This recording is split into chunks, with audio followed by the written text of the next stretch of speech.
Hi అండి, అందరికి నమస్కారం. వెల్కమ్ టు మై ఛానల్ వంటిల్లు వీఆర్ఆర్. ఈరోజు అయితే ఎంతో సింపుల్ ప్రాసెస్లో మనమైతే స్మూతీ అయితే చేసుకుందామండి.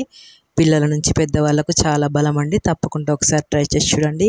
అలాగే మన ఛానల్లో మీకు వీడియోలు నచ్చినట్టయితే ప్లీజ్ సబ్స్క్రైబ్, లైక్, సపోర్ట్ అయితే చేయండి ఫ్రెండ్స్. మీరు సపోర్ట్ చేస్తే ఇంకా మంచి మంచి వీడియోలు పెట్టడానికి అయితే నేను ట్రై చేస్తాను. అలాగే కామెంట్ కూడా చేయండి. ఇప్పుడైతే ముందుగా మనం ఒక గుప్పటి శనగలను అయితే తీసుకొని ఒకసారి అయితే నీట్గా అయితే కడుక్కొని నీటిని అయితే వంపేసుకుందామండి. నీటిని వంపేసుకొని ఇప్పుడైతే వీటిని స్టవ్ వెలిగించి ఒక బౌల్ అయితే పెట్టుకొని బౌల్ వేడెక్కిన తర్వాత శనగలు అనేది దాంట్లోకి వేసుకొని వేయించుకుందామండి మంచిగా. చాలా చాలా టేస్టీగా సూపర్గా ఉంటుందండి స్మూతీ. తప్పకుండా ఒకసారి ట్రై చేసి చూడండి.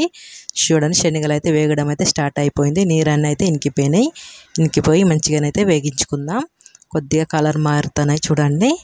కలర్ అయితే మారిపోయి వేగుతున్నాయి. కొద్దిగా పొట్టు అయితే వదిలిస్తే అప్పుడు మనకు అర్థమైపోతుంది శనగలు అనేది పచ్చివాసన పోయి మంచిగా వేగుతున్నాయని.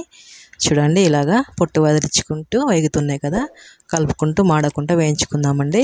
చూడండి, ఇలా పొట్టు వదిలేసిన తర్వాత స్టవ్ అనేది ఆఫ్ చేసుకొని మనమైతే ఈ శనగలను అయితే దింపేసుకుందామండి. దింపేసుకొని కొద్దిగా చల్లారనిచ్చిన తర్వాత ఒక మిక్సీ జార్ అయితే తీసుకొని దాంట్లోకి అయితే ఈ శనగలను అయితే వేసుకుందాం. చాలా చాలా టేస్టీ రెసిపీ అండి. చాలా బలం అండి, పిల్లలకి చాలా ఆరోగ్యకరం. అలాగే బరువు తగ్గే వాళ్ళకు కూడా సూపర్ స్మూతీ అండి. ఇప్పుడైతే వీటిని కొద్దిగా మెత్తగా అయితే మనం మిక్సీ చేసుకుందామండి. చూడండి, ఇలాగా మిక్సీ చేసుకున్న పౌడర్ అయితే చేసుకున్నాం కదా, కొద్దిగా బరకగానే చేసుకోండి, సూపర్గా ఉంటుంది. ఇప్పుడైతే దీన్ని పక్కన ఉంచుకొని ఇప్పుడు ఒక 2 అరటి పండ్లు అయితే తీసుకుందామండి. అరటి పండ్లు తీసుకొని వీటిని తొక్క తీసుకొని చిన్న ముక్కలుగా కడిగేసుకుందాం. బనానా స్మూతీ అంటారండి వీటిని. అలాగే కొద్దిగా శనగలు మనం యాడ్ చేసుకుంటే శనగలు అనేది చాలా బలం పెద్దవాళ్ళకి, అలాగే చిన్నపిల్లలకి ఆరోగ్యంగా కూడా ఉంటుంది. హెల్తీ స్మూతీ అండి. ఇప్పుడైతే వీటిని అరటిపండ్లను అయితే చిన్న ముక్కలుగా అయితే కడిగేసుకొని ఇప్పుడు మనం ముద్దుగా మిక్సీ జార్లోకి వీటిని అయితే వేసుకుందాం.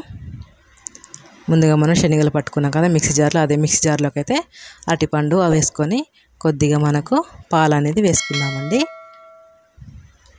పాలు వేసుకొని వీటిని మంచిగా మిక్సీ పట్టుకుందాం. చూడండి, అన్నీ కలిసేలా మంచిగా మిక్సీ పట్టుకుంటే మనకు ఇలాగ వస్తుంది. ఒకసారి అయితే మొత్తాన్ని కలిపేసుకొని ఒక గ్లాస్ అయితే తీసుకొని దాంట్లోకి అయితే స్మూతీని అయితే పోసుకుందాం. బనానా స్మూతీ పోసుకున్న తర్వాత చూడండి, చాలా చాలా సూపర్ ఉంటుంది. ఇప్పుడైతే పైనకి వెళ్ళి తేనె అయితే వేసుకుందాం. తేనె అయితే మీకు ఆప్షనల్ అండి. వేసుకున్న తర్వాత పైనుంచి అయితే కొద్దిగా డ్రై ఫ్రూట్స్ వేసుకుందామండి.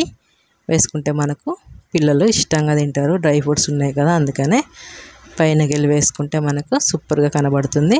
చాలా చాలా టేస్టీగా కూడా ఉంటుందండి. ఒకసారి తప్పకుండా అయితే ట్రై చేసి చూడండి. అలాగే మన ఛానల్లో పెట్టే వీడియోలు మీకు నచ్చినట్టయితే ప్లీజ్ ఛానల్ని అయితే సబ్స్క్రైబ్ చేసుకుంటే లైక్ చేయండి, సపోర్ట్ అయితే చేయండి.